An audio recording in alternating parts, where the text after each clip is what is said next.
ce que la justice appelle un groupement en vue de violence, et qui est pénalisé à titre autonome, sans jamais que vous n'ayez commis aucune violence. Donc j'y reviendrai. Et puis, je vous dirai donc comment se défendre un petit peu en garde à vue, quels sont les piliers d'une défense réussie en garde à vue. Et puis, la défense en comparution immédiate, parce que c'est bien souvent le canal par lequel on est jugé lorsque l'on est pris dans une manifestation pour un groupement, un attroupement ou d'autres infractions de ce type. Eh bien, on passe en comparution immédiate, c'est-à-dire les anciennes flags, les flagrants délits, dans lesquels vous êtes jugé donc de manière dans l'urgence, comparution immédiate. L'État appelle ça la justice en temps réel. C'est un bel euphémisme pour dire justice d'urgence et justice d'abattage. Et les comparutions immédiates, on le sait aujourd'hui, sont les premières pourvoyeuses de prisonniers et sont la cause de beaucoup de la surpopulation carcérale en France, que l'on sait endémique.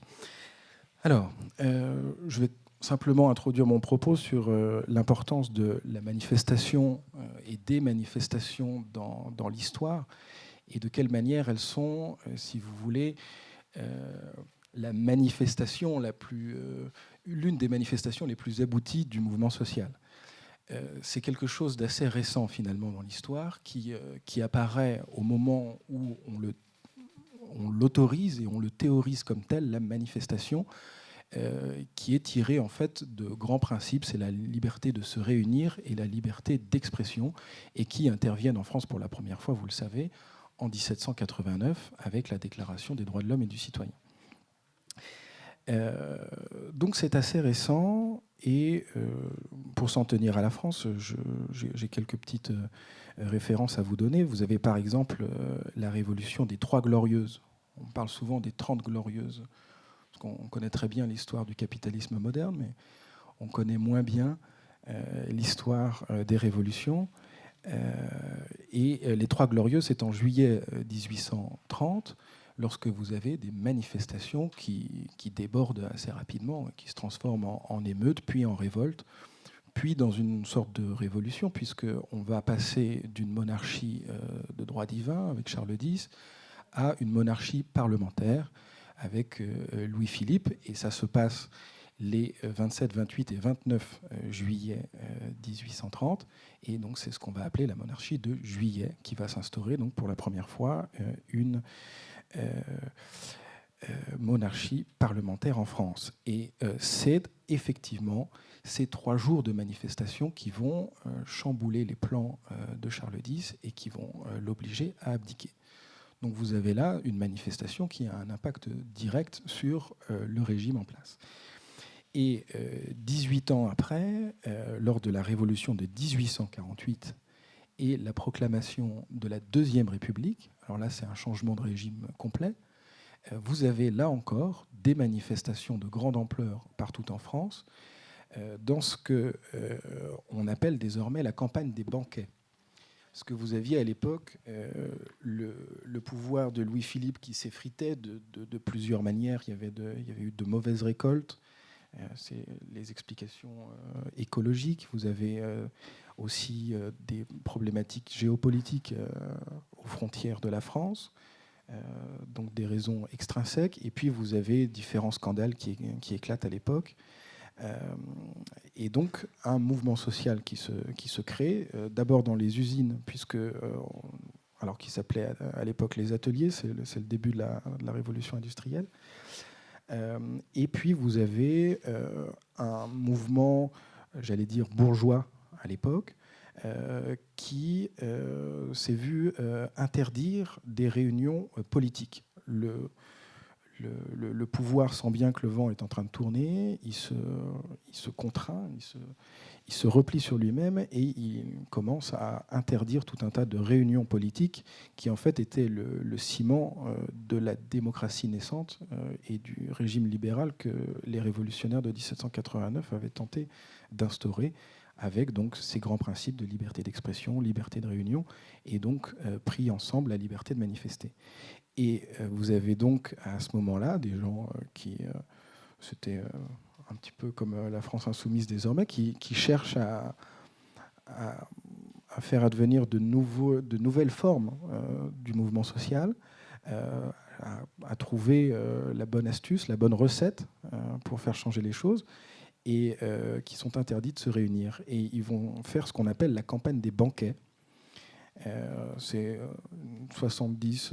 environ 70 banquets qui sont organisés partout en France et qui en fait sont des gens qui viennent, qui tirent des tables, qui découpent un saucisson sur la place publique et puis qui invitent les gens à venir manger et qui font effectivement des banquets qui ne sont pas officiellement des réunions politiques, mais qui en fait sont porteurs, ces banquets, d'un véritable discours politique et intellectuel. Et c'est au moment où on va commencer à interdire ces banquets, qui sont des manifestations pour le moment pacifiques, que les choses vont s'envenimer et que tout ça va tourner à l'émeute encore une fois et qu'on va changer de régime à nouveau 18 ans après les Trois Glorieuses. Bon, plus près de nous, vous avez par exemple mai 68, qui démarre avec des manifs étudiantes, et puis ensuite avec le mouvement social que l'on sait. Vous avez, pour parler que des manifestations, j'allais dire progressistes, hein, parce qu'il y a des manifestes de droite aussi qui ont bien marché dans l'histoire.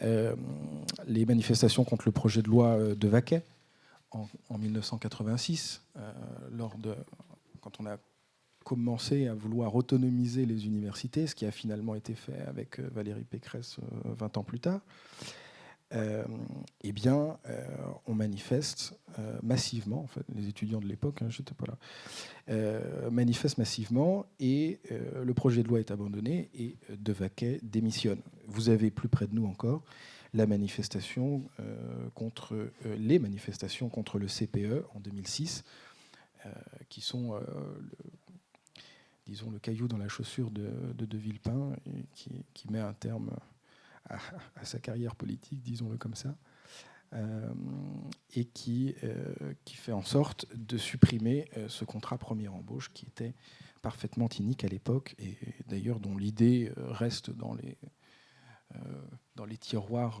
du patronat, on nous la ressort régulièrement. Voilà.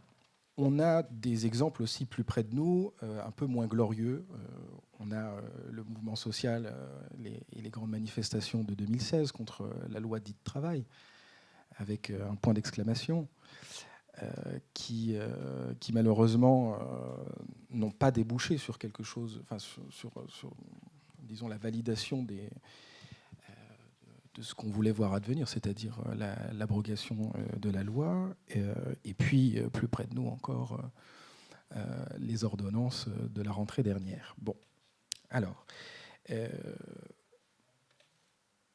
de manière plus réjouissante peut-être, je vais revenir sur, donc je vous ai parlé des sources, la Déclaration des droits de l'homme et du citoyen de 1789, c'est l'article 10 qui nous dit que nul ne peut être inquiété pour ses opinions, même religieuses, pourvu que leur manifestation ne trouble pas l'ordre public. Donc on a le mot manifestation qui intervient ici pour la première fois dans une règle de droit. Et vous avez aussi l'article 11 qui prévoit la libre communication des pensées et des opinions. Cette source de la Déclaration des droits de l'homme et du citoyen, désormais, ça a une valeur constitutionnelle. C'est-à-dire que le Conseil constitutionnel a estimé désormais qu'il y avait un certain nombre de textes qui, en plus de la Constitution de 1958, avaient une valeur constitutionnelle et donc devaient intégrer dans ce qu'on appelle le bloc de constitutionnalité, qui sont des règles qui sont supérieures aux lois ordinaires. Et ces règles-là donc s'imposent aux législateurs et ont une valeur en fait de liberté fondamentale. Hein. C'est l'une des sources majeures des droits de l'homme, comme on les appelle encore, des droits humains comme on les appelle dans les pays anglo-saxons. Et donc c'est une liberté fondamentale que la liberté de manifester, et qui fait partie en fait des trois grandes libertés politiques, avec la liberté de se réunir, hein, c'est ce qu'on fait aujourd'hui, et puis la liberté d'expression. Sans ça, point de démocratie possible, puisque vous ne pouvez pas constituer ni des partis ni des mouvements, et vous ne pouvez pas participer de ce fait à la compétition démocratique pour l'accession au pouvoir. C'est une liberté fondamentale, je vous le disais, ce qui implique un régime un peu particulier du droit de manifester, un régime au sens juridique du terme, c'est-à-dire la façon dont ça fonctionne. Il n'y a pas d'autorisation préalable à demander à la préfecture pour manifester. C'est un droit. Donc vous faites simplement une déclaration en préfecture ou à la mairie. Donc vous déclarez votre volonté de le faire, vous donnez le trajet du cortège, si cortège il y a, parce que ça peut être une manifestation, un sitting par exemple, qui ne bouge pas, et vous pouvez vous donner un certain nombre de coordonnées, etc. Et donc vous faites votre déclaration qui doit intervenir entre 15 jours et 3 jours francs avant la dite manifestation. Et la préfecture n'a pas à valider votre déclaration, elle a juste à l'enregistrer. Elle l'enregistre. C'est de cette manière que ça marche. Par contre, elle peut l'interdire. Elle peut l'interdire sur le fondement de l'ordre public. Parce que vous le savez peut-être, en liberté fondamentale, on fonctionne toujours de cette manière. Une liberté est arrêtée par une autre. On dit toujours ma liberté s'arrête là où commence celle des autres. Eh bien, une liberté est toujours arrêtée par une autre ou arrêtée par l'ordre public, dont la préfecture et les forces de l'ordre ont pour mission de défendre. Et donc vous avez cet ordre public qui est défini de manière différente selon les époques et selon les préfets et selon les ministres de l'Intérieur. Et donc on peut vous dire, par exemple, si vous organisez une manifestation d'extrême droite en plein milieu du 18e arrondissement de Paris, il n'est pas impossible qu'il y ait une atteinte à l'ordre public. Vous voyez de quoi je veux parler. Et donc, à ce moment-là, vous avez pour la préfecture la possibilité de refuser, enfin pas de refuser, mais d'interdire la manifestation, ou en tout cas de modifier son parcours. La préfecture peut vous dire, bon écoutez, allez manifester chez vous, dans le 16e arrondissement, vous ne dérangerez personne là-bas, enfin, en tout cas il n'y aura pas de risque de ratonnade, et les gens s'en porteront mieux.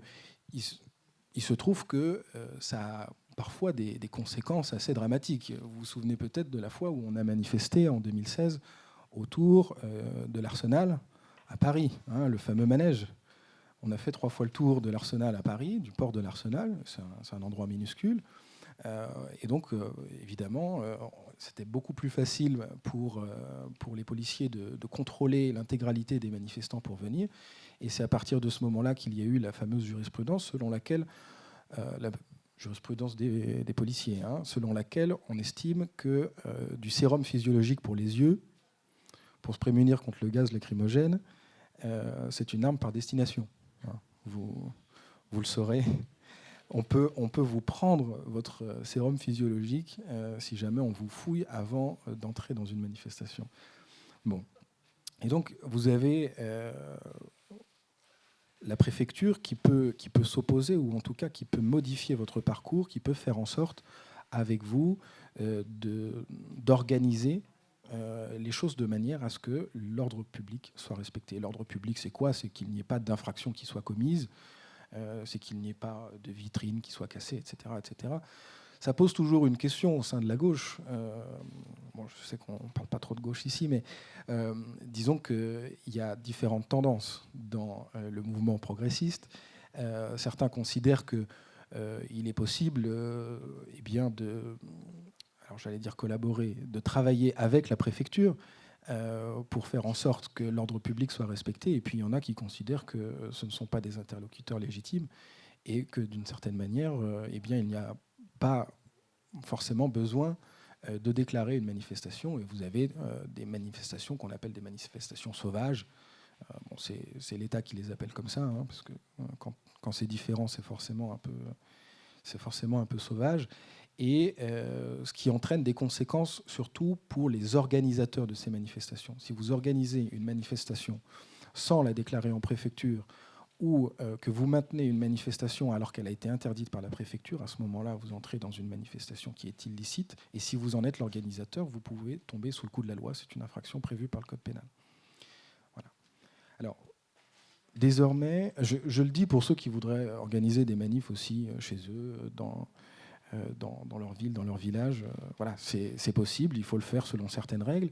Et si vous avez une interdiction que vous estimez illégitime, vous pouvez porter donc un recours devant le juge administratif, qui est celui qui contrôle l'action des pouvoirs publics, en estimant que c'est là un excès de pouvoir qu'il a pris, qu'il a contraint votre liberté fondamentale de manifester, et que de ce point de vue, on doit faire retirer cette interdiction. Et donc vous avez le juge qui va venir garantir cet équilibre, donc un juge indépendant, qui va venir garantir cet équilibre entre ordre public et liberté de manifester. Ce n'est pas seulement le préfet qui lui-même a la possibilité d'opérer cette balance, mais un juge qui, lui, n'est pas parti dans l'affaire. Voilà. Alors, une fois que vous avez fait les choses, j'allais dire, correctement, et que vous avez déclaré votre manifestation et qu'elle est non interdite, donc tolérée d'une certaine manière, c'est une tolérance, qu'est-ce qui est interdit pour les manifestants de faire? Alors, vous pouvez évidemment faire manifester vos opinions, vous pouvez faire un petit peu de bruit, et vous pouvez défiler si défilier il y a. Maintenant, il y a tout un tas d'infractions qui sont prévues, alors qui sont des infractions génériques, mais qui sont souvent celles qui sont poursuivies en manifestation. Alors vous avez la préfecture d'Indre-et-Loire qui en a fait un tableau assez complet. Alors vous avez la participation sans armes à un attroupement après sommation de se disperser. La participation sans armes à un attroupement après sommation de se disperser par une personne dissimulant volontairement son visage afin de ne pas être identifiée. Participation avec armes à un attroupement. Participation avec armes à un attroupement après sommation de se retirer. Participation avec armes à un attroupement après sommation de se disperser par une personne dissimulant volontairement son visage afin de ne pas être identifiée, etc. etc. Ces différentes disons, circonstances aggravantes, la dissimulation du visage, le fait de porter une arme, qui en fait peut porter la peine à plus ou moins 5 ans. Hein. Je crois que le max c'est 5 ans. Si vous avez dissimulé votre visage et qu'en plus vous êtes porteur d'une arme, qu'elle soit par nature ou par destination, hein, ça peut être du sérum physiologique, eh bien, vous pouvez tomber sous le coup de la loi. Il y a du 7 ans d'emprisonnement.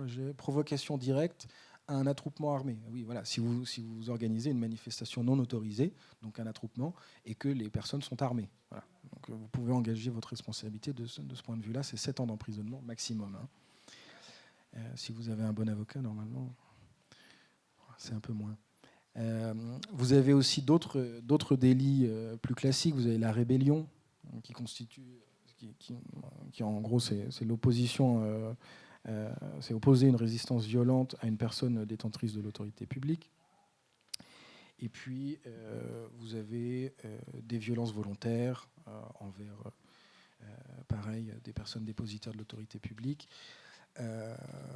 Entrave à la circulation routière, je ne sais pas ce que ça vient faire là.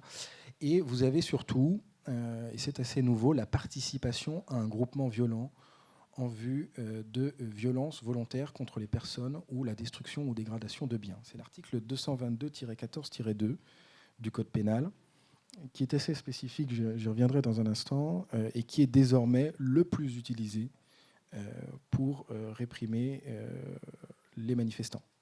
Et de manière assez large, puisque vous êtes peut-être, vous connaissez peut-être la notion de nasse, le fait d'être nassé dans une manifestation, c'est-à-dire être encerclé par les forces de l'ordre, avec, alors parfois il y a un filtre, on vous contrôle tous à la suite, et puis vous pouvez sortir de cette fameuse nasse. C'est une technique qui a été inventée par les forces de l'ordre au Royaume-Uni.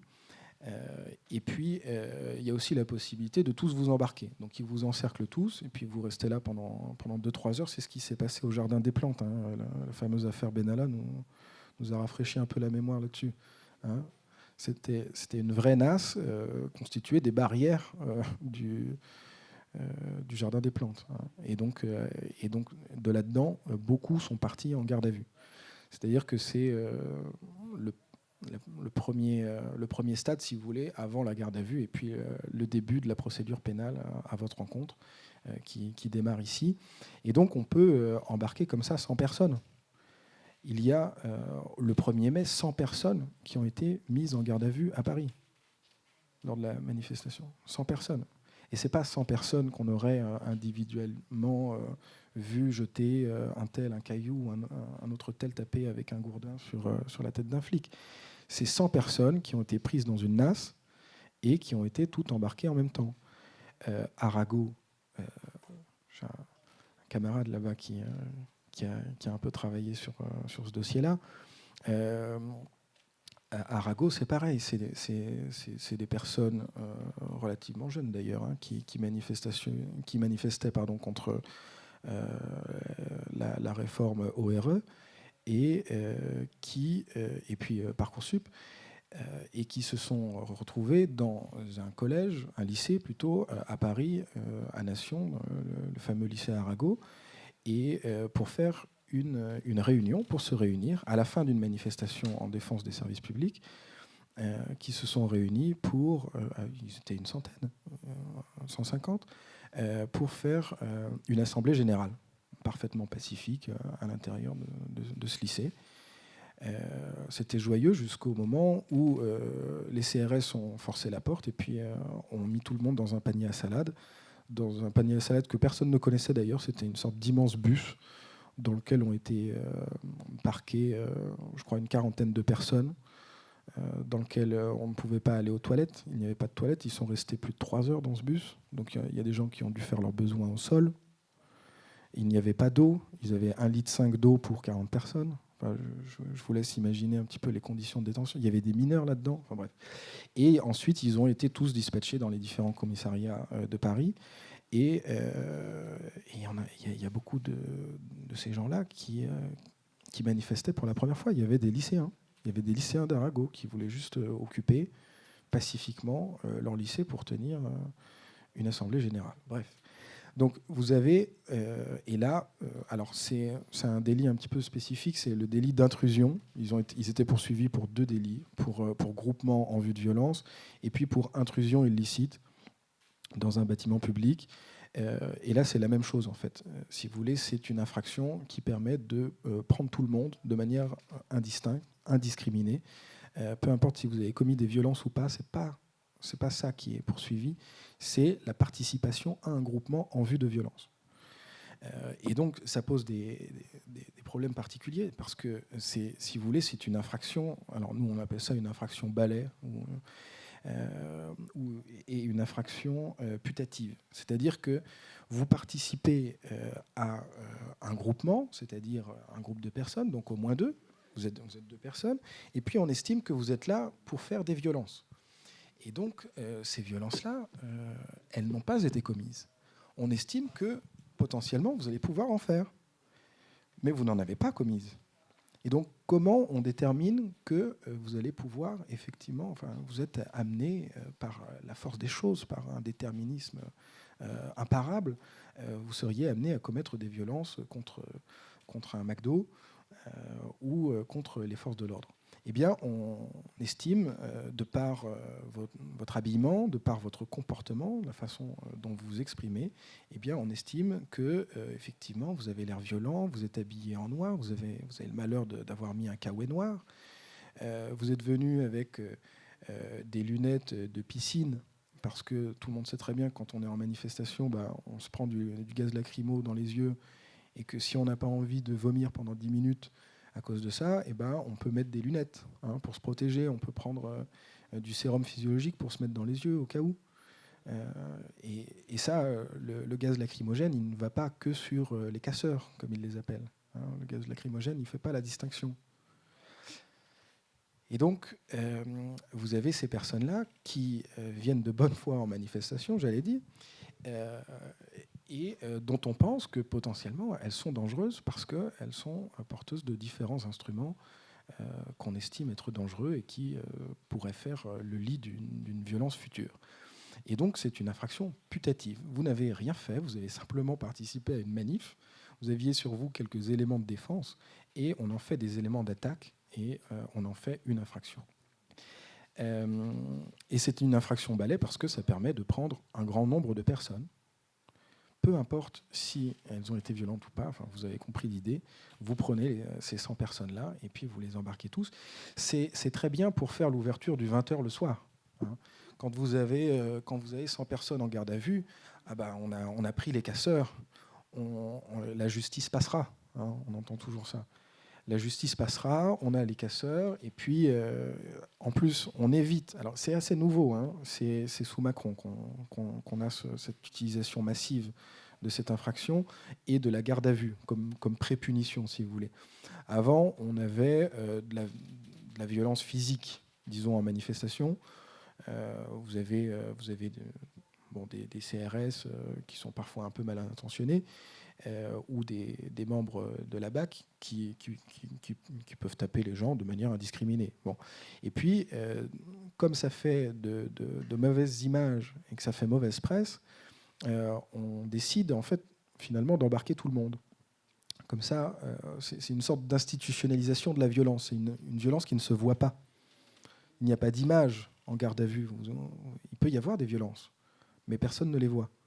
Et c'est une violence d'ailleurs, puisque c'est une atteinte à votre liberté d'aller et venir. Vous êtes dans une cellule, vous dormez sur un matelas au sol qui, bien souvent, est imprégné d'excréments. Vous ne pouvez pas aller aux toilettes quand vous le demandez. Potentiellement, enfin, légalement, vous devriez pouvoir le faire, mais il se trouve que parfois, il n'y a pas assez de policiers dans le commissariat pour s'occuper de tout le monde. Ou vous tombez aussi, ça arrive, sur des policiers mal intentionnés. Donc vous avez ce changement un peu de paradigme qui consistait avant à taper sur les gens et maintenant à les toper pour les mettre en garde à vue. Voilà, c'est la nouveauté 2017 et ça continue encore cette année avec plus d'ampleur. Donc vous avez cette façon de réprimer le mouvement social qui a changé de nature. Et donc, il est important de savoir comment s'en défendre quand vous arrivez en garde à vue et quand vous arrivez ensuite dans ce qu'on appelle les comparutions immédiates.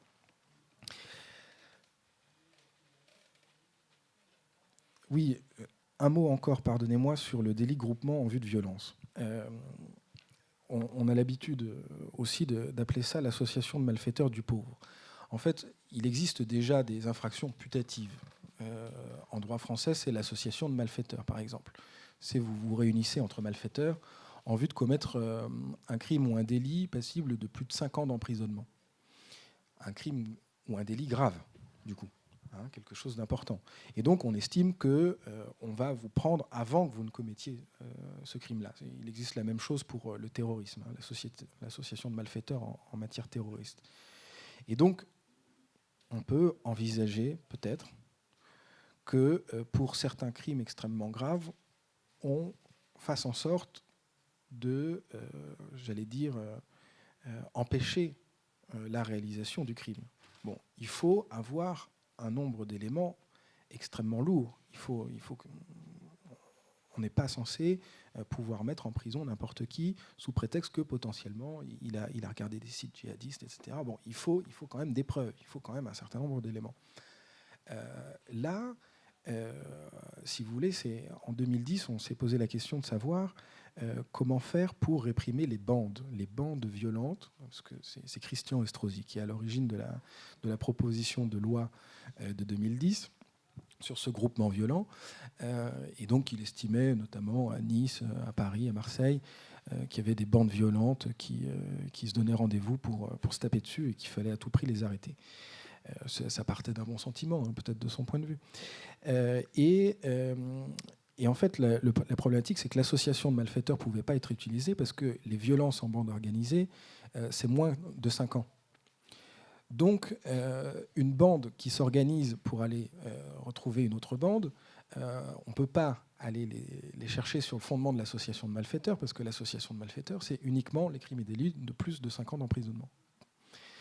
Donc, il a fallu créer cette association de malfaiteurs du pauvre, c'est-à-dire ce groupement violent en vue de la perpétration de violences. Voilà. 1 an d'emprisonnement. Les violences simples, c'est 1 an. Et donc, vous avez comme ça fait baisser la gravité de l'infraction potentielle, et donc vous pouvez toucher un nombre plus important de personnes potentielles, et vous le faites en manifestation parce que c'est à ce moment-là que ça se fait. Alors, si vous voulez, au départ, cette infraction n'a pas du tout été utilisée. Pendant 2 ans, il y a eu un rapport du Sénat pendant 2 ans, en 2010-2011, qui a montré que ça n'était pas du tout utilisé. Il y avait une vingtaine de cas de recensés. Et par contre, on s'est rendu compte que c'était extrêmement utile de le faire en manif. Et ça, on s'en est rendu compte en 2016. C'est à partir de là qu'est arrivée cette utilisation de l'infraction de groupement par la justice, ou en tout cas par la police. Et donc vous avez à ce moment-là une loi qui avait été faite dans un objectif très précis, et puis qui est utilisée pour réprimer le mouvement social. Voilà. C'est important aussi d'avoir ça en tête, c'est que vous pourriez potentiellement être poursuivi pour quelque chose qui n'était pas prévu du tout pour ça à la base.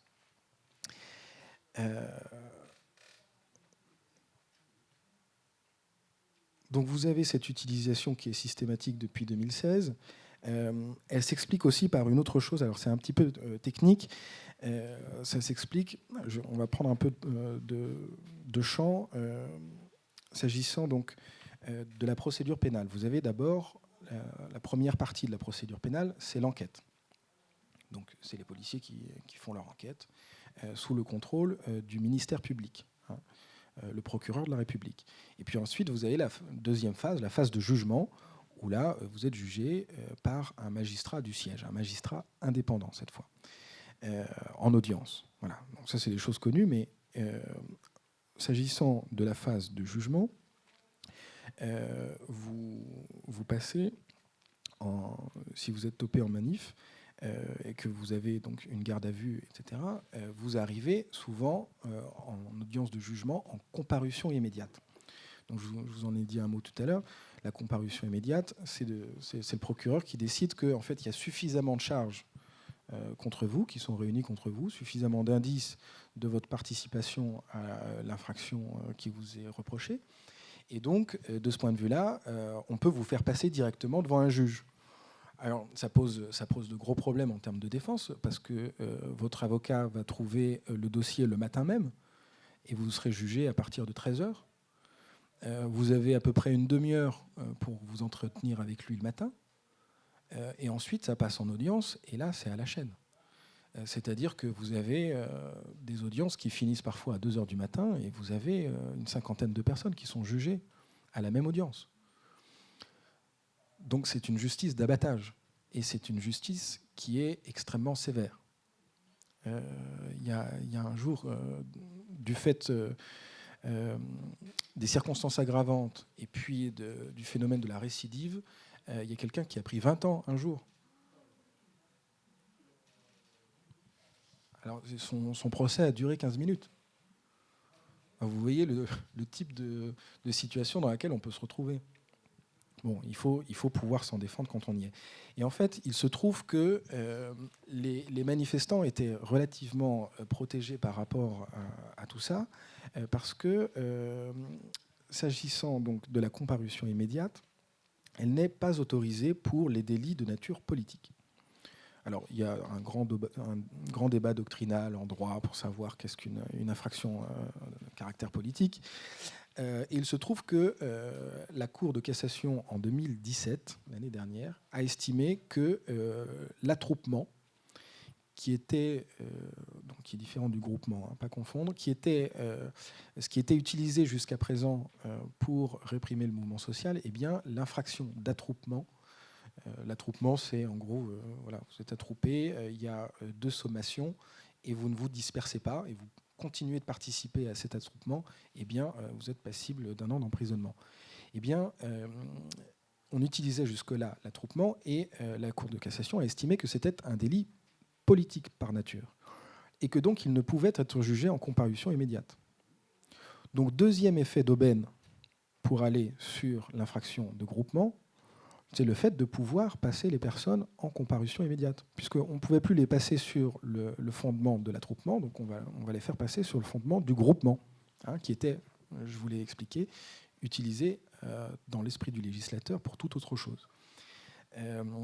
Donc vous avez cet effet d'aubaine qui se déplace sur l'utilisation du groupement pour réprimer le mouvement social. Alors nous, on a un petit groupe d'avocats, on a essayé de démontrer que le groupement, lui aussi, avait un caractère politique et qu'on ne pouvait pas passer en comparution immédiate. Bon, on va en appel à la rentrée, là, on va à la Cour d'appel de Paris à la rentrée, et la Cour d'appel de Paris se prononcera sur le fait de savoir si le groupement, lui aussi, est une infraction à caractère politique et peut passer effectivement en comparution immédiate.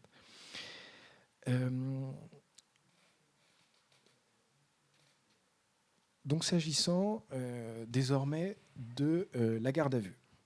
Bon, on rentre un peu dans le cœur du sujet, j'ai été un peu long, pardonnez-moi. S'agissant de la garde à vue, donc c'est une mesure de contrainte. Donc on vous garde en fait à disposition des enquêteurs pour lui permettre de poser des actes d'enquête, donc de faire des auditions, des confrontations, etc., des prélèvements. Et c'est une mesure qui peut durer 24 heures, renouvelable une fois, donc 48.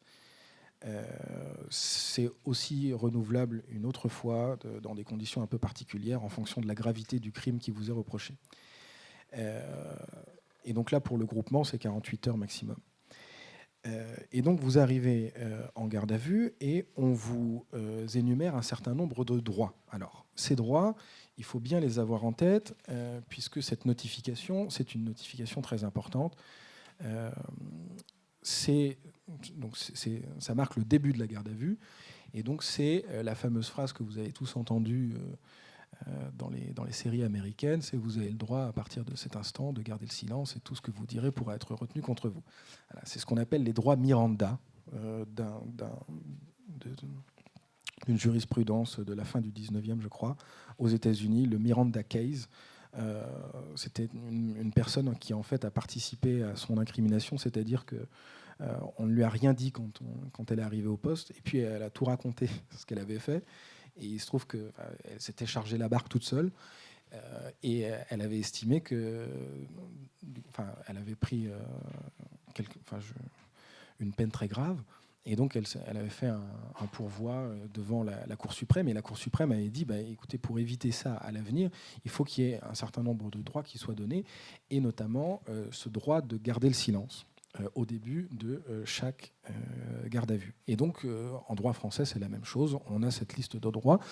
Donc, c'est le droit de se taire, le droit d'avoir un avocat, d'avoir l'accès à un avocat, le droit d'avoir accès à un médecin, et le droit de faire intervenir, d'informer un proche, de votre situation ou votre employeur. Donc ces droits-là, utilisez-les tous. C'est très important de pouvoir. Ils sont là pour une raison. C'est pas quelque chose qui est là pour faire beau. C'est de la procédure pénale. À partir du moment où vous avez un droit, de manière générale, utilisez-le. Parce que si vous ne l'utilisez pas, c'est qu'il y a quelque chose qui cloche. Alors, le droit de se taire, j'y reviens dans un instant, c'est l'un des grands piliers de tout ça. Le droit à un médecin, d'être vu par un médecin, par exemple, c'est si jamais vous avez été un peu molesté pendant l'intervention des forces de l'ordre. Comme ça, il fait un constat. Et lui, il est censé regarder si votre état de santé est compatible avec une mesure de garde à vue.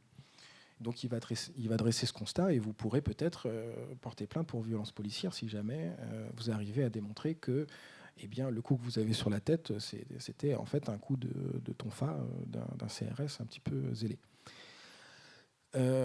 Faites-le aussi si vous n'êtes pas malade. Comme ça, le médecin va dire que tout va bien, vous avez une santé de fer. Et puis, si jamais il se passe quelque chose de mauvais pendant la garde à vue, vous retournerez chez le médecin qui lui regardera si vous n'avez pas eu des coups entre-temps, si vous n'avez pas eu d'interdiction temporaire de travail, une ITT. Et donc, je prends votre question dans un instant, et donc ça vous permet de démontrer d'une certaine manière que entre les deux, entre votre arrivée en garde à vue et votre sortie de garde à vue, il s'est passé quelque chose, vous avez été visiblement violenté. À vous ensuite de démontrer que ce sont les policiers qui vous ont fait ça. Je ne dis pas que c'est ça tout le temps. Je dis que ça peut arriver et qu'il faut du coup s'en prémunir. Madame ? Non, c'est un... Pardon ? Il faut que je... Ah. Alors, Madame, je prendrai les questions ensuite, mais Madame me pose la question de savoir quel médecin à quel médecin je peux accéder. C'est le médecin, c'est un médecin légal, donc c'est le médecin qui est désigné par les forces de police, par les gendarmes, par les policiers eux-mêmes. Bon, il se trouve qu'en général, les médecins sont plutôt bien. Hein. Ils ont une déontologie et nous, quand on les croise dans les couloirs des gendarmeries, ça se passe plutôt bien. Hein. Les médecins font leur travail correctement et on peut leur faire confiance. Donc voilà pour ça. Ensuite, faire prévenir un proche, évidemment. La question se pose parfois quand on vit encore chez ses parents et qu'on n'était pas censé être en manif. Mais il faut le faire quand même, c'est important. Je le dis aussi pour ceux qui nous regardent en vidéo. Alors, le droit de faire intervenir un avocat, c'est primordial. S'il y a deux choses qu'il faut retenir en sortant d'ici, c'est faire intervenir un avocat, faire appel à un avocat et garder le silence en garde à vue. Donc, faire appel à un avocat, pourquoi ? Il y a beaucoup de policiers qui vont vous dire, écoutez, le temps d'appeler l'avocat, le temps qu'il arrive, ça va prendre un temps fou. En plus, il va vous conseiller je ne sais quoi. Et de vous à moi, j'ai envie que vous sortiez. Ça va se faire très rapidement. Franchement, l'avocat, c'est pas nécessaire. Bon, moi, j'appelle ça le syndrome du taxi arménien. Parce qu'il se trouve que j'étais en Arménie cet été. Et quand vous montez dans un taxi et que vous avez le malheur de vouloir boucler votre ceinture, votre conducteur, votre chauffeur, vous en empêche, parfois physiquement. Hein. Il vous dit non, pas de ceinture ici, this is Armenia. Et en fait, alors je ne sais pas, j'imagine que c'est une forme de fierté des conducteurs du Caucase qui estiment qu'ils ont la possibilité de parer à tout accident. Et donc, voilà, je vous laisse imaginer la réaction première. C'est celle d'être un petit peu poli, puis finalement, on essaye de quand même boucler sa ceinture parce qu'on ne sait jamais. Si on a confiance en lui, on n'a pas forcément confiance dans les autres chauffeurs. Et ben là, c'est un petit peu pareil. On peut avoir entièrement confiance dans les forces de l'ordre. Il y a beaucoup de gens qui estiment que les policiers font leur travail correctement, et ça peut être le cas. Il n'est pas question de discuter de ça ici. Maintenant, vous avez une garantie, vous avez une protection, vous avez une ceinture de sécurité qui s'appelle l'avocat. Alors parfois, c'est une ceinture ventrale, hein. Ça peut faire mal. Parfois, c'est une ceinture 3 points. C'est un avocat un petit peu plus... qui fait un petit peu mieux son travail. Alors, il y a de tout hein, chez les avocats. Si vous en connaissez un qui est bien, allez-y. Retenez son nom si vous lui faites confiance. Et puis, faites appel à lui. Vous donnez son nom, et puis il arrive, et puis vous pouvez le faire intervenir donc, pendant 30 minutes lors de cet entretien préalable à toute audition. Donc, avant chaque audition, il y a un entretien préalable de 30 minutes avec votre avocat. C'est important parce que c'est la seule personne qui va aller dans votre intérêt, que vous allez voir dans les 24 prochaines heures. Donc c'est quelqu'un qui a l'habitude de ce genre de choses, qui a presque autant l'habitude que le policier que vous avez en face. Et le policier que vous avez en face, lui, il a des techniques, il a des façons de faire. Et son objectif, c'est malheureusement bien souvent de faire du chiffre. Hein, François Delapierre, que tout le monde connaît ici, a écrit un très bon bouquin en 2013 qui s'appelle « Délinquance, les coupables sont à l'intérieur ». Il avait le sens de la formule, qui montre comment la politique du chiffre a totalement vidé de sa substance les missions de la police et a fait en sorte d'avoir des policiers qui sont pris dans un engrenage, dans un effet de système, qui doivent mener à bien toutes leurs enquêtes et qui doivent faire en sorte que chacune des personnes qui leur tombent sous la main doit être traduite en justice. Alors, écrouée ou pas, c'est pas la question, mais qu'en tout cas, la procédure aille jusqu'à son terme et c'est valorisé en termes de carrière, c'est valorisé en termes de primes. Et voilà, c'est un effet de système. Donc vous avez quelqu'un en face de vous qui connaît les rouages. Vous avez quelqu'un en face de vous qui n'a pas le même intérêt que vous. Hein. Même s'il estime que vous êtes innocent, il n'est pas impossible que...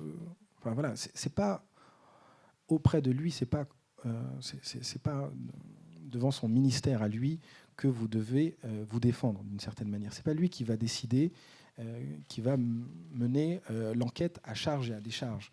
Ça, c'est le boulot du juge. Et donc, vous gardez vos arguments pour la fin. Bon, j'empiète un petit peu sur le droit au silence. Et donc, vous faites appel à votre avocat ou à un avocat commis d'office. Hein, si vous ne connaissez pas de nom d'avocat, ce n'est pas obligatoire. Et donc, vous avez votre commis d'office qui va vous faire venir, qui va venir et qui va vous faire cette respiration de 30 minutes pendant laquelle vous allez pouvoir vous ouvrir, dire ce qui s'est réellement passé, dire écoutez, voilà, ma famille, etc. Vous pouvez vous ouvrir à lui. Il est soumis au secret professionnel et donc il est normalement, s'il fait bien son travail, il est censé garder tout ça pour lui. Il est censé vous rassurer, vous expliquer de quelle manière ça va se passer désormais. Et effectivement, c'est quelque chose que les personnes que l'on défend nous disent régulièrement, que cette interlude de 30 minutes, c'était génial, parce qu'on n'est pas dans une cellule affreuse, on est avec quelqu'un qui nous écoute, qui nous comprend, et on peut manger un petit chocolat si on a amené un. Bon, c'est interdit, mais parfois on le fait quand même. Donc vous avez cette possibilité-là à saisir, saisissez-la. Bon. Il se trouve qu'ensuite, l'avocat peut rester lors de l'audition. Bon. Ce n'est pas un mauvais avocat s'il n'intervient jamais. C'est au contraire un bon avocat, parce qu'il respecte les règles. L'avocat n'a pas vocation à intervenir pendant l'interrogatoire. Pendant l'audition, l'avocat ne peut pas intervenir. Donc il y a plein de gens qui disent « Non, mais attendez, il n'a rien foutu, il n'a posé aucune question, il n'a rien fait. » Oui, mais il ne peut pas. C'est écrit dans le Code de procédure pénale, l'avocat ne peut pas intervenir pendant cette audition. Il peut intervenir à la fin de l'audition pour éventuellement poser des questions ou faire des observations particulières sur la façon dont ça a été fait, etc. Donc il n'intervient qu'en fait au début et à la fin. Bon. Mais c'est important, vous avez quelqu'un qui est à côté de vous, qui vous soutient, et puis le policier ne se comporte pas de la même manière en fonction de si vous êtes seul ou si vous êtes accompagné d'un avocat, qui potentiellement peut écrire à son supérieur hiérarchique, qui peut écrire au ministère public si vraiment ça se passe mal. Donc vous avez là un soutien de taille et il faut évidemment en bénéficier. Le deuxième pilier dont je voulais vous parler, c'est le droit au silence. Le droit au silence, c'est quelque chose qui est assez difficile à concevoir pour certaines personnes parce que, d'une certaine manière, c'est de ne pas collaborer avec la justice ou en tout cas d'avoir une façon assez brutale et impolie de se comporter avec les policiers. Non. C'est un droit. C'est dans le Code de procédure pénale. Vous avez le droit de garder le silence. Ce n'est pas un vain mot. Et donc, garder le silence, ça ne veut pas dire non, ce n'est pas moi qui l'ai fait. Ça veut dire je garde le silence, je ne dis rien. Alors, parfois, c'est très compliqué de le faire parce que, évidemment, quand on vous pose une question, vous avez tendance à y répondre. Hein, naturellement, l'humain est fait de telle manière à ce que quand il est sollicité par un autre de ses congénères, il soit amené à y répondre. Bon, alors à ce moment-là, vous y répondez en disant « je souhaite garder le silence ».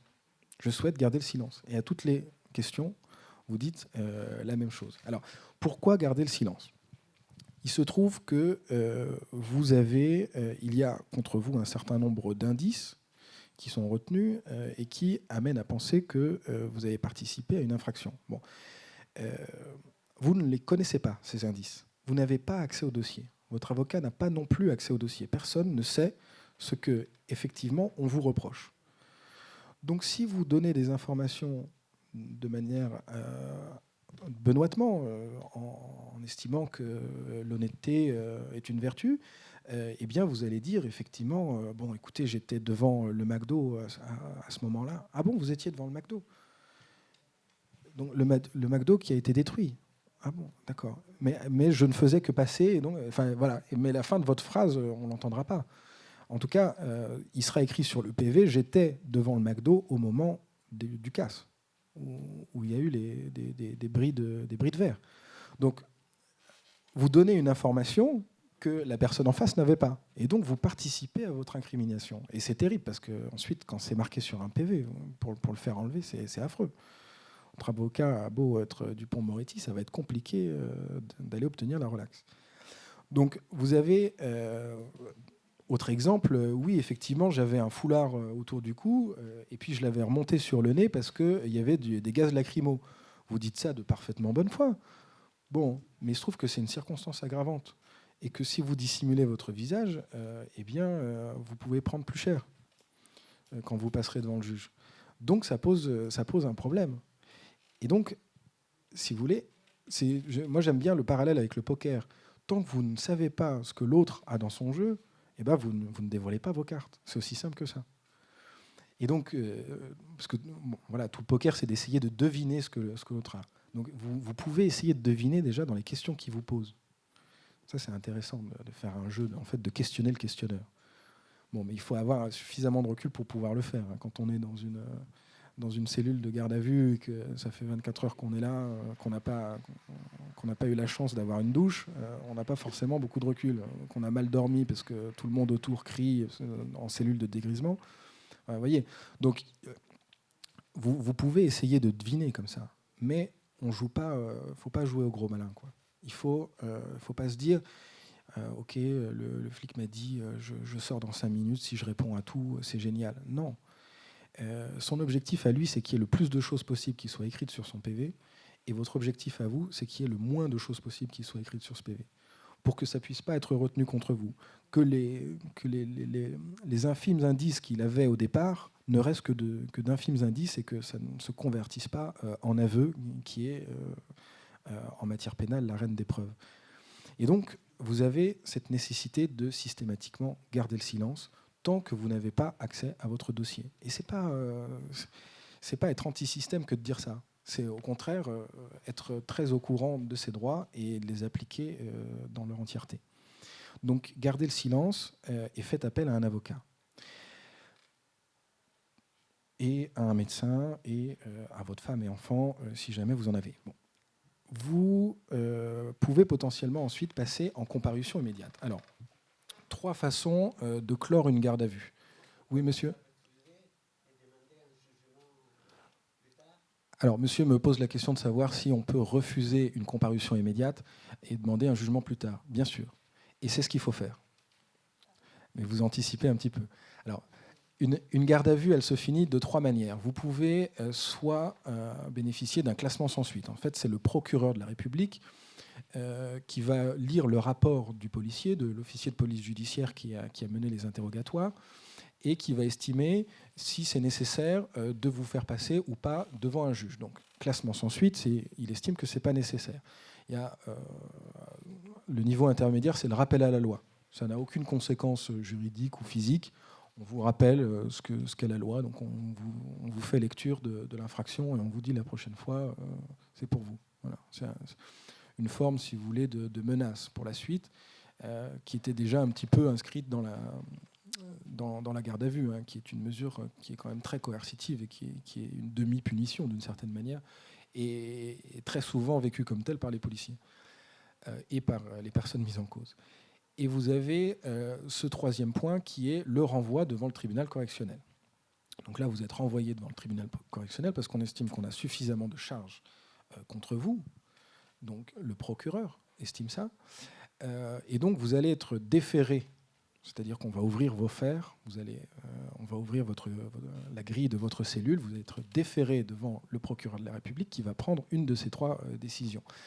Et s'il prend la dernière, vous allez passer effectivement dans ce qu'on appelle les comparutions immédiates.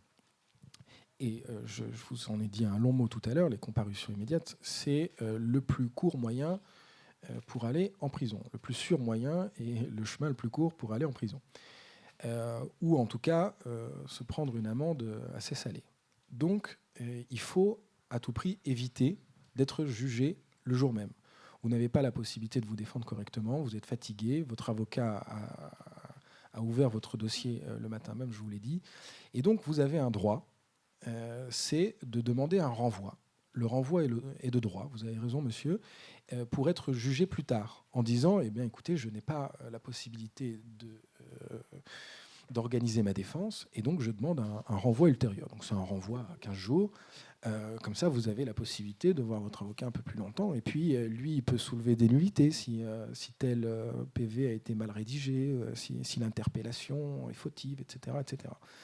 Donc, il faut demander ce renvoi. Ça, c'est le troisième point à vraiment garder en tête. Après le silence en garde à vue et l'utilisation de l'avocat, c'est le renvoi de la comparution immédiate. Il faut demander le renvoi. Alors, demander le renvoi comporte un risque. Parce que le juge, donc, il est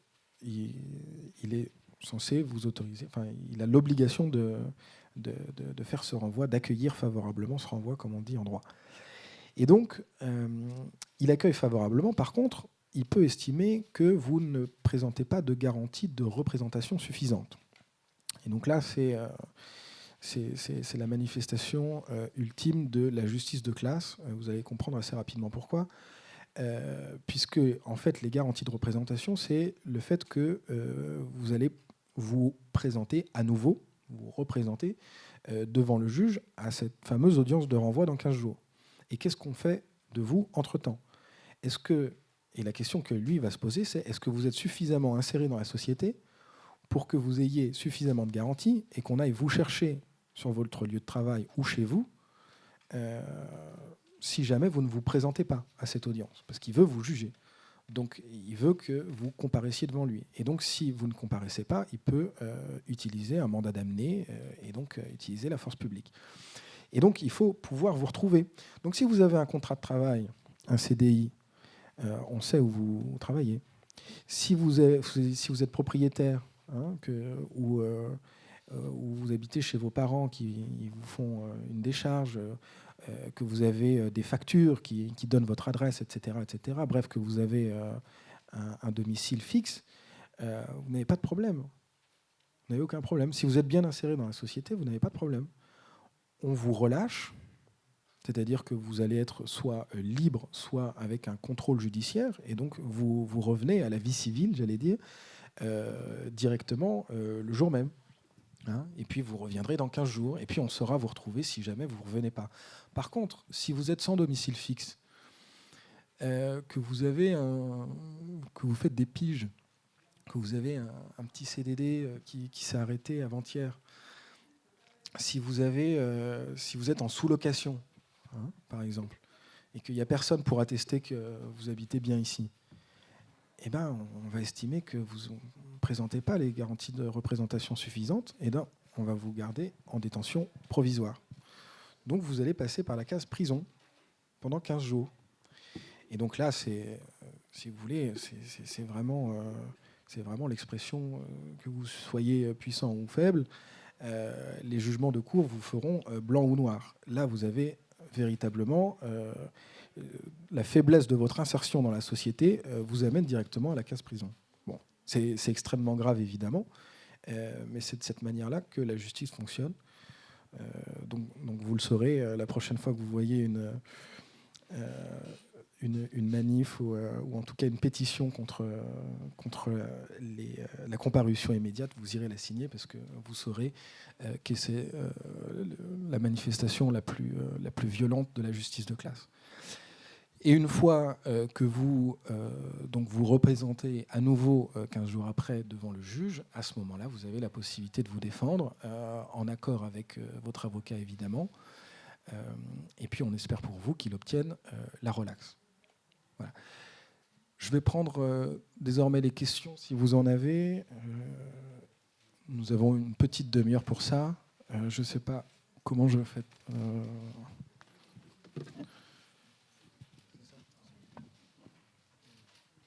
C'est une question pratique parce que quand on participe ou on organise ou on fait le maximum pour qu'il y ait beaucoup de manifestants, il y a donc toutes ces difficultés, surtout que, comme vous dites avec Macron,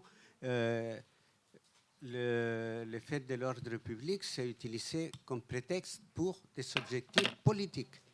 On l'a vu, on l'a suffisamment vu. J'ai manifesté le 1er mai, par exemple, jour des exploits de M. Benalla, et bon, je pense que c'était plus ou moins pensé et préparé.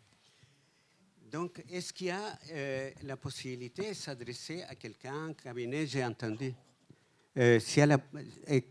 qu'est-ce qu'on a comme recours? Par exemple, moi, je suis en Provence, à qui je peux m'adresser pour défendre les gens, pour préparer les gens et pour permettre qu'il y ait moins peur de participer aux manifestations, parce que tous ces moyens sont justement faits pour empêcher les gens de manifester. En fait. Alors j'en prends 3 d'un coup, et puis on les fait par paquet de 3. Il y avait madame, oui, qui... bon, vous serez la 3e, je vous le promets. C'est pas une question, c'est pour donner un témoignage. À Lyon, le 21 octobre 2010, vous savez, quand il y avait plein de manifs, là, les flics ont expérimenté le nassage, grandeur réelle et grande dimension, puisqu'ils ont enfermé une partie des manifestants sur la place Bellecour de Lyon pendant plusieurs heures, donc un enfermement à ciel ouvert, voilà. Et donc, ça a engendré beaucoup de problèmes. Et donc, il y a eu un collectif qui fonctionne toujours et qui est toujours devant la justice pour remettre en question devant la justice ce nassage à ciel ouvert le 21 octobre 2010. Voilà.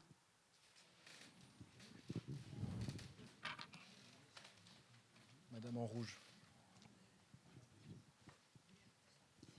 C'est une toute petite question, mais le coût, quand on demande d'avoir un avocat, qui est-ce qui en paie le coût? Qu'est-ce qui, pardon? Quand on demande le droit à avoir un avocat, oui. à parler à un avocat, le coût de ce déplacement de l'avocat, qui est-ce qu'il prend en charge? Ah d'accord, ok. Moi, j'aurais une question, c'est est-ce au motif de ne pas troubler l'ordre public, il n'y a jamais de manif dans le 16e, dans le 7e, c'est toujours République, Bastille.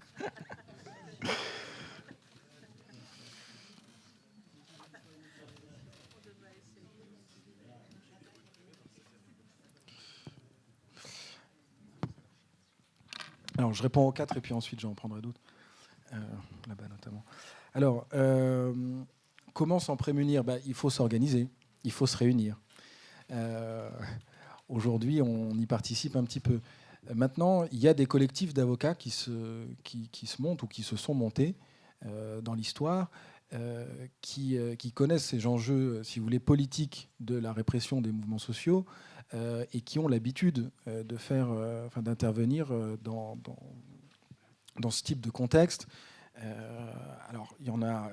Nous, on a un groupe assez solide à Paris. Il y en a qui s'organisent un petit peu partout. Il y a des comités qu'on appelle anti-rep, les comités anti-répression, qui s'organisent aussi un petit peu. Alors ça, ce sont pas des avocats, ce sont des juristes ou des citoyens qui décident de fonctionner comme ça en comité anti-répression, et qui sont très efficaces parce que l'information circule très bien, et ça permet de faire une défense collective. C'est-à-dire qu'on n'arrive plus à l'audience avec 3 ou 4 manifestants qui ont des discours différents et qui se tirent dans les pattes, qui disent écoutez, non, moi j'étais pas là à ce moment-là, mais sans forcément dire que l'autre a participé aux violences, mais en disant, en voulant se défendre lui-même, en fait, coule la défense de l'autre.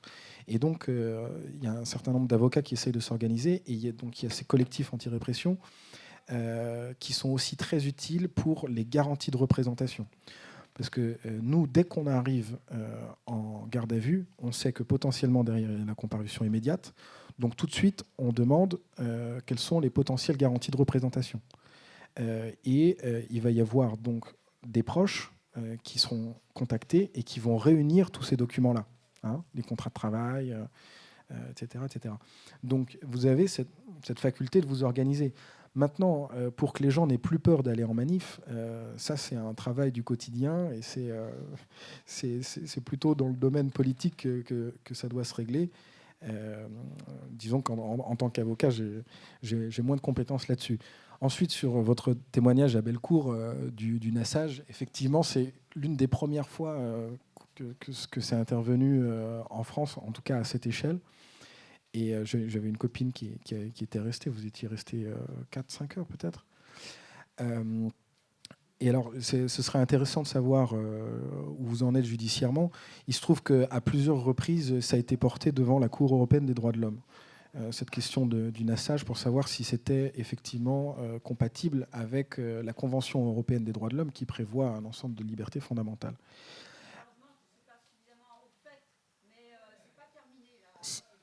C'est toujours en cours, d'accord.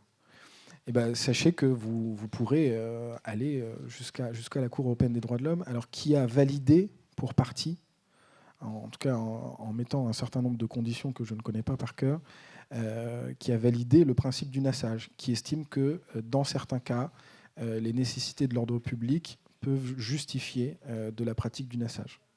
Voilà. Mais il faut sans cesse, quand il y a une atteinte à une liberté fondamentale, et là c'est celle d'aller et venir, et puis la liberté de manifester, il faut que ce soit nécessaire et proportionné. Et donc, pour chaque cas, ça peut être nécessaire, pas nécessaire, proportionné, pas proportionné. Et là, on peut évidemment imaginer que lors de cette manif à Bellecour, c'était au moins complètement disproportionné, si ce n'est non nécessaire. Le coût de l'avocat. Alors, il y a des avocats qui sont très chers.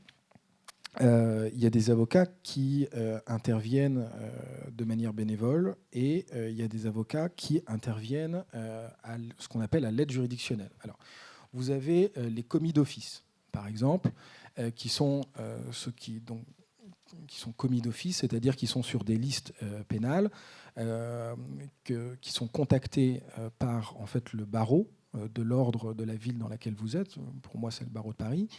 Et donc, vous êtes sur ces listes et vous pouvez être appelé en pleine nuit pour aller défendre tel ou tel dans tel arrondissement de Paris. Et là, c'est l'aide juridictionnelle qui prend en charge ce coût. Et donc, c'est une forme de service public, si vous voulez. C'est assuré par la collectivité. Un phénomène de redistribution avec des taxes diverses et variées dans le domaine judiciaire. Et vous avez donc cette possibilité d'avoir un avocat, j'allais dire, gratuitement. Ensuite, alors oui, même si vous avez les moyens, si c'est un commis d'office, c'est gratuit. Si c'est un commis d'office, c'est gratuit. Maintenant, ensuite, vous allez passer en comparution immédiate. Et là, vous pouvez décider de prendre un autre avocat, par exemple. Vous pouvez en changer. Et là, ça va être le coût de l'avocat va être en fonction effectivement de vos revenus. Donc, si c'est un commis d'office et que vous n'avez que peu de revenus, vous allez là encore être exempté totalement du paiement de cet avocat, de la rémunération de cet avocat. Et puis, vous pouvez aussi être avec un avocat qui n'est pas commis d'office, mais qui accepte l'aide juridictionnelle. Et auquel cas, il faut remplir un dossier d'aide juridictionnelle en remplissant un certain nombre, vos revenus concrètement, et puis la part de ces revenus qui vous revient, puis la part par foyer, et pour savoir si vous pouvez bénéficier de l'aide juridictionnelle complète ou de l'aide juridictionnelle partielle. Et là, à ce moment-là, vous pouvez avoir un avocat choisi, qui n'est pas donc un commis d'office, et qui pour autant est gratuit ou semi-gratuit. Voilà. Donc il y a quand même la possibilité de se défendre à moindre coût, j'allais dire. C'est pas comme si vous vouliez faire des fusions-acquisitions avec votre entreprise et que à ce moment-là, ce soit beaucoup plus cher. Donc voilà, il est possible, il existe encore cette aide juridictionnelle qui est quelque chose de très bien fait, qui doit être réformé depuis pas mal d'années. Et puis il y a beaucoup de contradictions parce que les avocats ne veulent pas participer à ce fonds, parce qu'en fait, ça serait participer à ce fonds pour ensuite les rémunérer. Donc il y aura une sorte. Mais en même temps, c'est de la redistribution entre les avocats qui sont assez riches et qui paieraient beaucoup de cotisations, et puis ceux qui bénéficient de l'aide juridictionnelle. Donc bon, il y a un grand débat, mais ça existe toujours. Macron n'a pas encore supprimé ça, donc profitez-en. Et dernière chose, sur l'ordre public. Ah oui, pourquoi on manifeste toujours entre République et Bastille ? Vous avez raison. C'est des grands axes. C'est facile à défendre. Hein. C'est de l'haussmannien, comme on dit. Donc ça a été fait pour ça à l'époque, hein, pour éviter les révoltes dans le centre de Paris, dans les petites ruelles. Donc des grandes rues dont qu'on peut sécuriser rapidement. Bon, parfois on va jusqu'à d'Enfer Rochereau. Voilà, mais c'est vrai qu'on ne va jamais dans l'ouest parisien, il faudrait se poser la question. Et puis, il y a une problématique, c'est que dans l'ouest parisien, dans le 7 et dans le 8, il y a beaucoup de ministères. Et donc, ça pose un problème aussi en termes d'ordre public, si jamais il y a des agités. Alors, il se trouve qu'il y a eu des manifs, je ne sais pas si vous vous souvenez, de policiers qui étaient sous les fenêtres de l'Élysée à une époque, il y a 2 ans maintenant. Et pour faire un parallèle avec l'actualité, ce sont ces manifestations qui ont été à l'origine de la réforme sur l'utilisation des armes qui fait polémique aujourd'hui par les forces de l'ordre. Hein. On a élargi la capacité d'usage des armes des forces de l'ordre, enfin des policiers en fait. On l'a mis sur le même régime que les gendarmes, c'est-à-dire qu'on a militarisé l'usage de la force des policiers qui ne sont pas des militaires, hein, alors que les gendarmes en sont.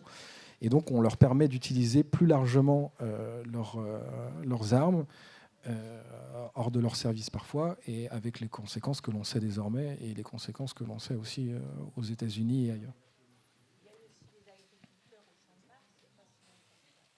Oui, le Champ de Mars, ça peut faire aussi.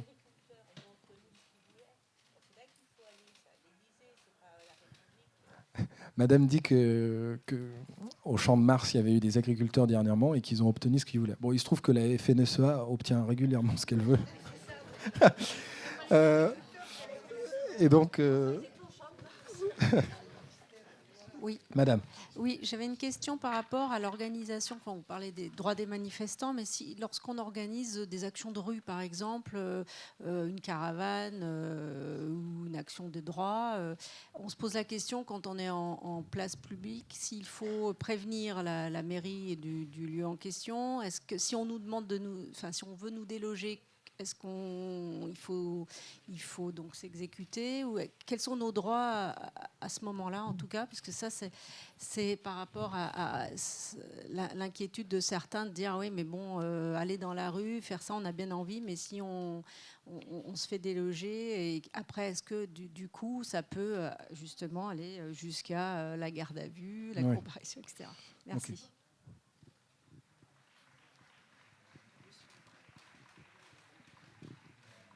Merci. Moi, j'avais 2 petites questions pratico-pratiques, en fait. Oui. Je voulais savoir si, auprès de la France Insoumise, on pouvait avoir accès à des listes par région, justement, d'avocats spécialisés à qui on pouvait s'adresser, d'une part. Et d'autre part, par rapport au fait de garder le silence, est-ce qu'il faut l'appliquer à toutes les questions, y compris décliner son identité, etc. Ou au contraire, sur ce type de questions, il vaut mieux être coopératif, quoi. Voilà, c'était ça.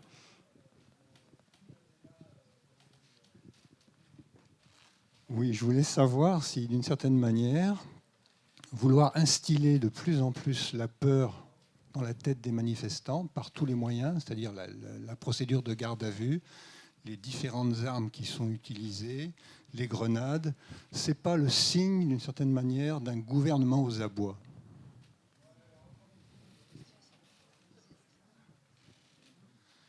Aussi, 2 petites questions. La première, c'est lorsqu'on a un casier judiciaire vierge, qu'est-ce que ça peut être les conséquences, par exemple, si on va en garde à vue ou si la police nous demande des informations, parce que souvent, en tant que lycéen, surtout quand on est en province et qu'on ne connaît pas trop nos droits, tout de suite, la police, ils veulent faire de l'offensive pour essayer de nous déstabiliser. On ne connaît pas trop nos droits, on ne sait pas les conséquences, on a peur que ce soit grave, parce qu'on va faire « Ah, nous faites ça, on vous emmène au poste, on fait ça ». Ça, c'est la première question. Du coup, quelles peuvent être les conséquences ? Et la deuxième, vous avez dit, il y a des... caractéristiques qui peuvent être des sujets aggravants, par exemple avoir la tête recouverte ou être habillé en noir. Est-ce qu'il y a des caractéristiques qui peuvent être des sujets qui peuvent être au contraire positifs pour nous ? Par exemple, avant j'avais des dreads. Directement, dès qu'il y avait quelqu'un à prendre, j'étais pris, du coup j'ai coupé mes dreads. Et ça ne me dérange pas du tout de changer mon apparence si c'est pour continuer d'agir. Du coup, est-ce qu'il y a des choses où on peut changer de notre apparence pour essayer de mieux nous faufiler ou essayer d'être plus efficace? On est à 4, ouais. Alors, bon, ça c'est une décision qui vous appartient. Hein. Moi, je refuse, si vous voulez, parfois, sous prétexte de sécuriser au maximum juridiquement votre passage par la garde à vue, vous faire abandonner votre apparence physique et ce que vous êtes. Politiquement, il ne faut pas non plus faire en sorte de courber l'échine systématiquement, à chaque fois qu'on part en garde à vue. On est des citoyens, on a le droit d'avoir des dreadlocks. Et alors, effectivement, si vous voulez passer incognito et minimiser au maximum vos risques, oui, allez manifester en costard-cravate. Mais je ne suis pas sûr qu'on doive systématiquement se présenter comme la police veut qu'on se présente. Voilà, c'est une opinion un peu plus personnelle. Alors, sur les caravanes. Bon, les caravanes ne sont pas une manifestation.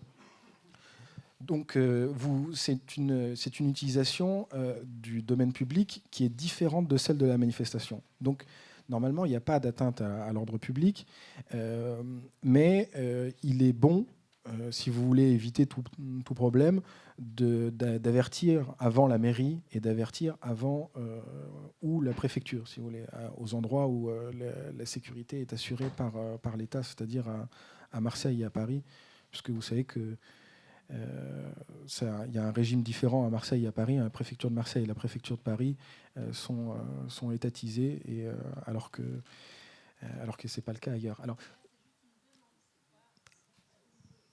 non, c'est une information que vous leur donnez. C'est une information que vous leur donnez, et un petit peu comme par exemple, bon, alors là c'est beaucoup plus organisé, j'allais dire un peu comme un marché. Mais donc pour un marché, il faut avoir un emplacement, etc. Ça répond à des critères un petit peu particuliers. Mais si c'est une distribution de tracts et que c'est l'explicitation d'un certain nombre de droits, ce qui constitue en fait le fondement des caravanes insoumises, à ce moment-là, vous n'êtes pas dans une utilisation commerciale du domaine public, et vous n'êtes pas non plus dans la manifestation. Vous êtes dans une sorte de zone grise que vous pouvez utiliser. Mais pour avoir le moins d'embêtements possible, j'allais dire, informer la mairie. Et puis, de manière générale, franchement, ça se passe bien parce que c'est gentil, quoi. Enfin, c'est très utile, mais ça pose pas de problème en termes d'ordre public. Voilà. Ensuite, une liste d'avocats France Insoumise. Alors, j'ai eu l'idée de faire ça. Il se trouve qu'on n'a pas encore l'occasion d'avoir un réseau suffisamment grand d'avocats dans toute la France pour faire une liste, effectivement. On a un certain nombre d'avocats qui ont collaboré au livret justice de la France Insoumise et qui sont, de ce point de vue-là, mobilisables. Je pense à une vingtaine de personnes, mais on est majoritairement à Paris. Bon, voilà, c'est notre parisianisme rampant qui revient. Surtout les avocats. Pardon ? Les avocats syndicaux. Oui, voilà. Auprès des syndicats, vous avez souvent des avocats militants qui les défendent au prud'homme, par exemple. Vous avez, parce que régulièrement, le mouvement social aussi, c'est aussi la grève, c'est aussi, ça passe aussi par le syndicalisme plus classique. Et vous avez là des avocats qui généralement sont formés sur ce type de sujet. Donc oui, rapprochez-vous des syndicats, des vrais. Et puis vous aurez à ce moment-là certainement accès à un avocat qui soit un petit peu formé sur ce type de sujet. Maintenant, c'est vrai que c'est une envie qu'on a de monter ce réseau. Il se trouve que la profession d'avocat est une profession très réactionnaire. Je ne devrais pas dire ça en public, mais il se trouve que voilà, c'est comme les magistrats. C'est à partir du moment où vous avez une situation qui est ce qu'elle est dans la société, ben, vous n'avez pas forcément envie que ça change. Et les avocats sont victimes de ça. Bon, il se trouve que ce n'est pas du tout vrai pour tous les avocats, qu'il y a beaucoup d'avocats, notamment pénalistes, qui font un travail formidable et qui défendent et qui ont la défense, disons, chevillée au corps, mais il se trouve que c'est souvent des individualités, si vous voulez, et il est très difficile de structurer des mouvements d'avocats. Alors, il se trouve qu'il y a un syndicat qui est, contrairement à ce que son nom semble annoncer, qui est un avocat de gauche, c'est le syndicat des avocats de France. Et oui, je ne sais pas pourquoi ils ont choisi ça. Et ça, c'est un syndicat qui est relativement influent, qui en tout cas a des ouailles un petit peu partout en France, et que vous pouvez joindre pour connaître un petit peu plus, pour savoir si vous pouvez avoir un rendez-vous avec l'un d'entre eux, pour vous intéresser un petit peu, et puis peut-être monter un comité anti-répression. Je pense par exemple à Claire Dujardin, qui est aussi à la France Insoumise, qui est avocate à Toulouse, qui est l'avocate de la famille du jeune homme qui est mort à Sivens. Vous en avez à Lyon, vous en avez à Marseille. Il y a des gens bien partout, hein. C'est comme dans toutes les professions. Oui, on me dit que c'est bientôt l'heure. Donc voilà, vous pouvez vous informer, il en existe et qui sont très bien. Est-ce que le fait de passer par des manifestations, par la répression de la manifestation, c'est pas le signe d'un gouvernement aux abois? Si. On voit dans l'histoire qu'à chaque fois que le gouvernement essaie de limiter le droit de manifester, c'est un gouvernement qui se replie sur lui-même et sur sa base. Et vous avez dans tous les régimes autoritaires, dans tous les régimes sécuritaires, vous avez une interdiction pure et simple de la manifestation. Donc c'est effectivement le fait qu'on s'en prenne de cette manière-là, aussi drastique, si vous voulez, aux manifestations, c'est effectivement le signe d'une peur. Et c'est le signe que voilà, ça leur fait peur et on peut leur faire peur. On peut retourner un petit peu tout ça. Et s'agissant du casier judiciaire vierge, bon, vous avez un casier judiciaire vierge, ça ne veut pas dire que vous n'avez pas commis l'infraction. Et vous avez un casier judiciaire très lourd, ça ne veut pas dire non plus que vous avez commis l'infraction. Donc, c'est vrai qu'effectivement, ça peut poser problème. Si vous voulez plus tard devenir, par exemple, avocat, il faut un certain casier judiciaire vierge. Si vous voulez devenir fonctionnaire, si vous voulez devenir fonctionnaire de police, par exemple, ça existe. Et donc, vous pouvez effectivement avoir cette problématique-là du casier judiciaire. Ça fait un petit peu peur.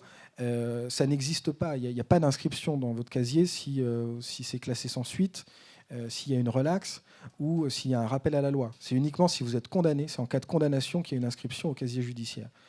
Et les inscriptions peuvent être dégradées en fonction du casier. Enfin, je vous passe un peu les détails. Mais ce n'est que si vous êtes effectivement condamné que c'est inscrit à votre casier judiciaire. Et donc ça, c'est vrai que c'est l'arme de dissuasion maximale des policiers qui disent, écoute, si jamais tu ne collabores pas correctement, ça va rester dans ton casier toute ta vie. Il faut s'en défendre, hein. Il ne faut pas céder à ce genre de menaces. Parce que évidemment, il poursuit un tout autre objectif que la défense de vos intérêts. On a le temps pour 4 derniers. Alors, peut-être 3 derniers.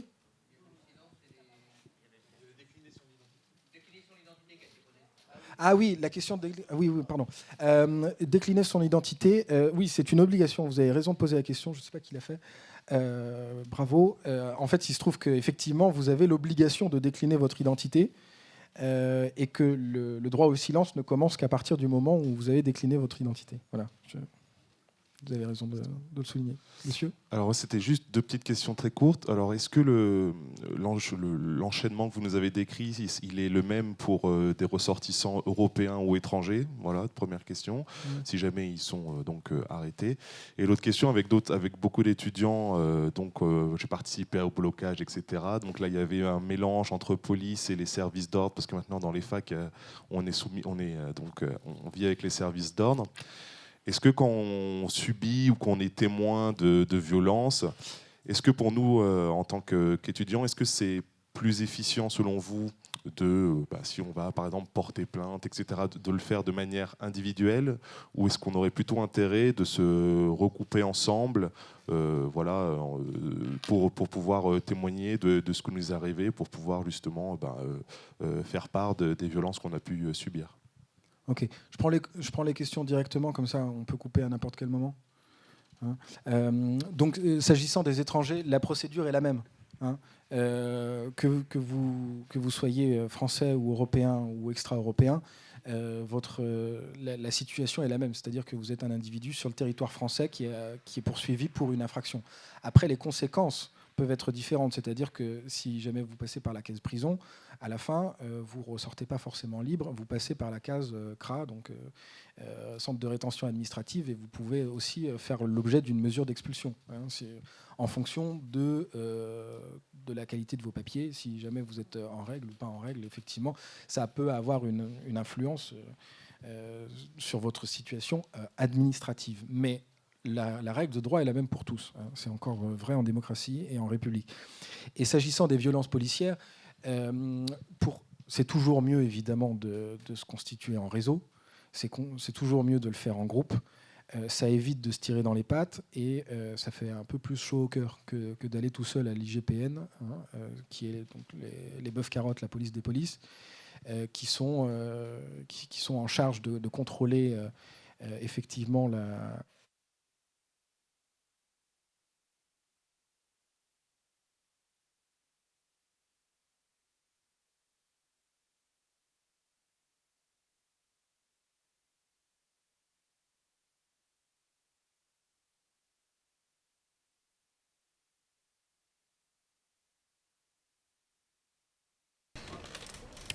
On fait pas de bruit le reste. Donc sur les violences policières, il est toujours bon de s'organiser en collectif et de pouvoir à un moment donné porter une parole forte aussi médiatiquement. C'est-à-dire qu'on a fait ça notamment pour Arago. On a pu se constituer en collectif d'avocats et en collectif avec la Ligue des droits de l'homme notamment pour pouvoir saisir le défenseur des droits et de saisir de manière massive. C'est-à-dire que je crois qu'on en est à 50, il y a une cinquantaine de dossiers qui ont été déposés. Et ça, on peut le porter politiquement si vous voulez. Et en plus, les gens sont... Ça fait chaud au cœur de pouvoir s'organiser et ça permet de ne pas se tirer dans les pattes. Donc il faut faire plusieurs choses. Il faut faire ce défenseur des droits qui est une autorité administrative indépendante auprès de laquelle, c'est l'ancienne ALDE, contre les discriminations, qui est l'autorité qui contrôle la déontologie des policiers. Et puis vous avez donc l'IGPN, qui est donc l'inspection générale de la police nationale, et qui, elle, est censée donc mener les enquêtes contre les services de police eux-mêmes. Donc il y a la façon, disons, policière de répondre aux violences policières, c'est l'IGPN, il faut faire les deux en même temps. Et puis la façon, disons, administrative d'y répondre avec la saisine du défenseur de droit. Juste à propos d'Arago, et une question de droit, les gardes à vue étaient totalement illégales. Plein de vices de forme, les gardes à vue des interpellés d'Arago. Ça a pu être renseigné pendant le temps même des gardes à vue. Il se trouve qu'une députée insoumise était là, a pu, grâce à son droit de députée, visiter le lieu de privation de liberté qui était un commissariat et accéder au numéro de téléphone du permanencier du procureur pour faire constater téléphoniquement au permanencier que la garde à vue était illégale. Et il se trouve que si on avait été dans les temps, c'est-à-dire avant le déferrement, visiblement le permanencier aurait dû ordonner la sortie de garde à vue des interpellés pour vice de forme. J'aimerais m'assurer que c'est bien le droit. Là, il a objecté que les interpellés ayant été déférés, on était de nouveau dans les clous juridiques, ils n'étaient plus en garde à vue, ils étaient déférés. Si c'est le cas, est-ce qu'on ne peut pas recommander comme action de solliciter les politiques qui ont ce droit-là pour faire constater pendant le temps même de la garde à vue son illégalité et obtenir la libération des gardés à vue? Alors, ils ont le droit de visiter les lieux privatifs privatifs de liberté. Par contre, ils n'ont pas de droits supplémentaires pour faire intervenir telle ou telle autorité judiciaire qui leur permettrait de faire sortir tel ou tel. Elle l'a fait ou il l'a fait, je ne sais plus. Et ça a donné, enfin, il a eu quelqu'un au bout du fil, et cette personne-là a dit qu'effectivement c'était trop tard, mais que si on l'avait fait dans le temps, ça n'aurait pas été trop tard. On peut douter de sa bonne foi. En tout cas, c'est pas un droit, si vous voulez, c'est pas une façon de procéder qui est réglementaire, si vous voulez. C'est pas quelque chose qui doit être fait. Contacter son député pour bénéficier d'un passe-droit, etc., etc. Il y a des règles qui sont à mettre en place. Moi, j'invite les députés de la France Insoumise à visiter le plus régulièrement possible les lieux privatifs de liberté. Par contre, ce n'est pas à eux de rendre la justice. Et l'immixtion comme ça du politique dans la justice, c'est quelque chose qu'il faut éviter, que ce soit du côté de l'opposition dans laquelle nous sommes, ou que ce soit du côté de l'exécutif. Parce que c'est ce qu'on reproche tout le temps à l'exécutif, de s'immiscer dans la politique pénale et dans la justice. Ne faisons pas ce que l'on ne veut pas que les autres fassent. Il faut faire assez attention avec ça, même si ça peut avoir parfois des conséquences favorables. En tout cas, toujours prendre la tâche de auprès de l'avocat. Si vous voulez faire les choses à peu près dans les règles. Il y avait une dernière, mais je crois qu'elle avait demandé avant. Je peux prendre des questions extérieures. Oui, je vais. Merci.